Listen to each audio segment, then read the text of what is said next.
Now in 1965, Harley Davidson made its first public stock offering, and it brought the company to the attention of many other companies, including the American Machine and Foundry, AMF, which ultimately ended up buying the whole company. Now, AMF invested millions replacing all the aging production equipment, and had they not done so, Harley Davidson would have ceased to exist.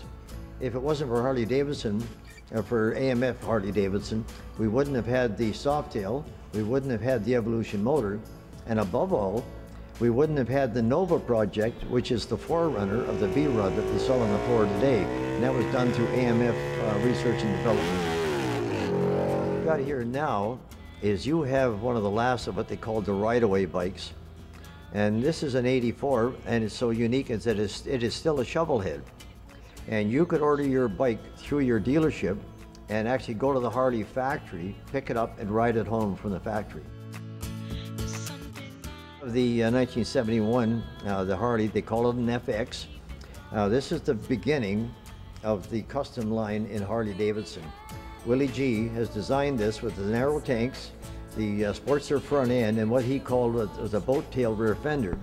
The rear fender wasn't very popular with the people. They used to take them and throw them away, which in one respect was unfortunate, in another respect it was fortunate, because the few that are left are actually worth as much as the whole motorcycle. They brought it out in 1981 as a prototype, and they actually ran it a bit. It didn't handle quite like they thought it would. It was a 4-cylinder configuration, overhead cam, liquid cooled, and basically a lot of the dealers weren't too sure about it when they first saw it.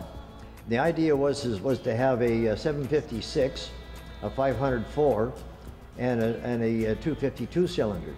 They never did get into that configurations at all.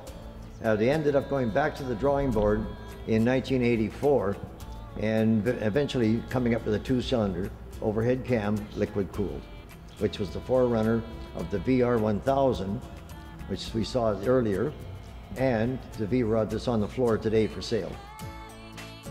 So now we have something that was actually born ahead of its time, as we have the Harley Davidson XLCR, which is the cafe racer. And it was only produced for 2 years, and basically people did not care for the European style lines on it, and it was actually cheaper to go buy just a regular Sportster. So these became defunct, and it was just ahead of its time. If they manufactured it today with a new engine in it, it would probably sell like gangbusters. Now we have the XR 1000. This bike was based on the XR 750 flat tracker, but it was a street model. It's even got the dual carbs and the proper heads on it, like what they call the Thunderbolt heads. These things were extremely fast, but unfortunately, along with that, they were also extremely expensive. And so they didn't sell very well, and unfortunately, they stopped producing them. Now, a group of Harley-Davidson executives managed a leveraged buyout and took back a cash-strapped company.